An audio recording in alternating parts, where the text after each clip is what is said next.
We will start with the footsteps. Here we have 5 different planes, which are tagged with their respective surface properties, which are grass, concrete, gravel, wood, and carpet. As you can see, I've made different layers in Unity, and that's how the switches know what is what surface.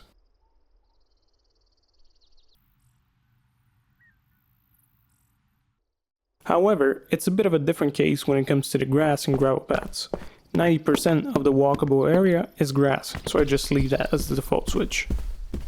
But since the whole grass and gravel surface is rendered as one whole asset material, I cannot modulate each individual piece. They're basically baked into each other. That is why I did something tricky. I layered a bunch of thin rectangle planes and layered them with the gravel label and put them on top of the actual gravel path. You can see here that once I have put the plane in the right position, all I need to do is just remove the mesh renderer and voila, it looks natural. Okay, so here in Wwise we have opened the footstep switch container, and at the bottom you can see 5 randomization containers with different surface type sounds. Each of them contains a few instances of the sounds. On the side across from them are assigned objects where we assign our audio to the switches, and on top of that, in the general tab, we're pointing to our footsteps terrain group with a default switch of grass, because that is the most common surface type on the map. We are also using game-defined aux sends for sending this audio to 2 reverb units, which are used in the house and basement areas of the map. And I also included a small randomization on the volume and pitch parameters of the switch container.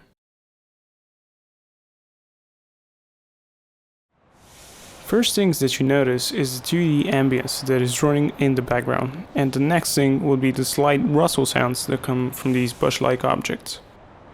I have created a custom script that is a clone of the Thunder script. It plays a random 3D instance through one of these bushes that I flagged here in blue.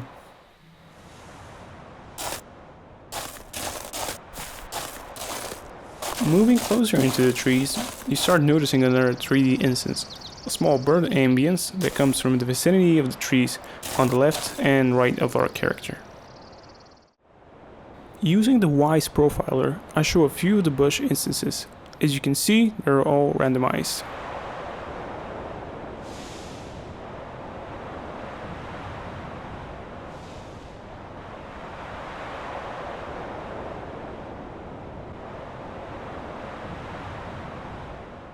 The bird's 3D instances run in large mode, and that is how I can fill most of the forest with the sound without wasting too much resources.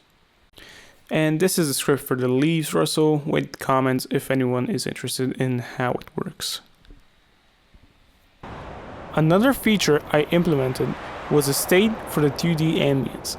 Its job is to trigger upon entry into the house and basement and to mute the outside ambience. It works by detecting a box collider, which is marked as a trigger. And here we have the full mix.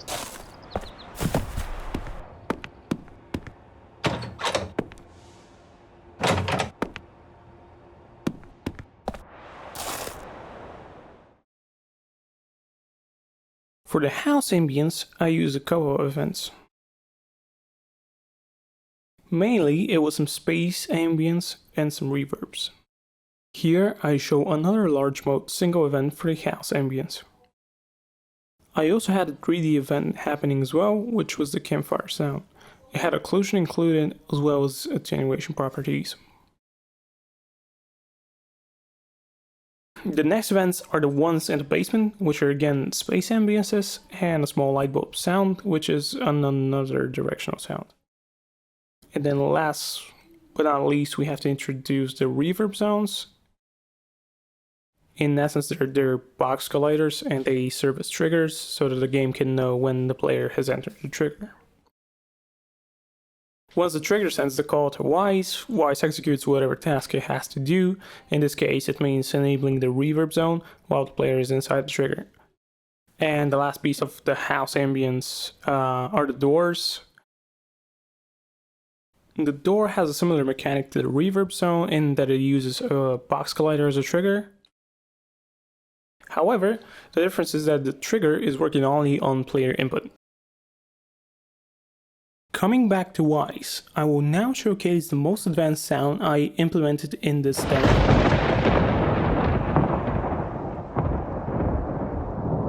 As you can see, in the general properties, not much is happening in Wwise apart from the 3D attenuation curves. Despite being able to work mostly in Wwise, the more complex systems do actually need some coding.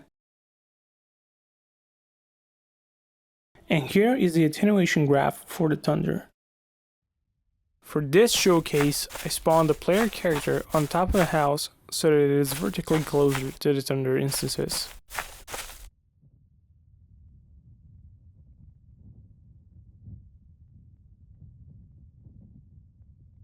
Here is the first thunder instance.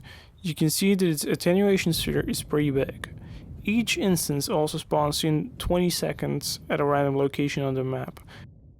It is pretty far from the player character, so that is why we cannot hear it. We are outside of the sphere.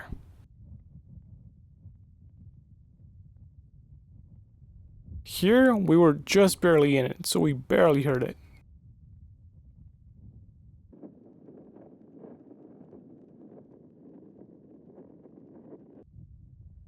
This one is more audible. We're definitely getting closer.